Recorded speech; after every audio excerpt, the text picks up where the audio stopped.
Well, I think it is beginning to be heard, as illustrated by the fact that candidates for the White House since at least 2000 have gone very far out of their way to seek favor of and endorsement from various parts of the Muslim, Arab, and other parts of the Muslim American community.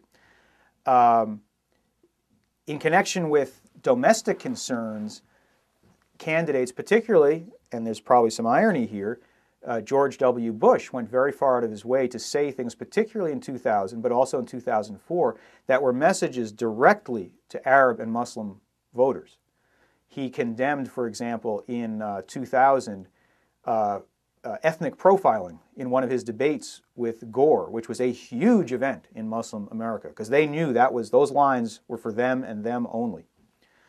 But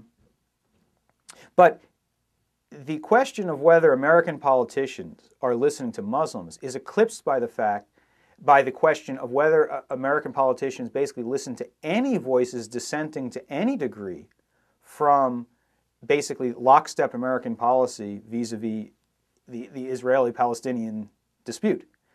I mean, for example, Jewish Americans who might favor the perspective of the Peace Now movement, their voices are not heard in the halls of Congress.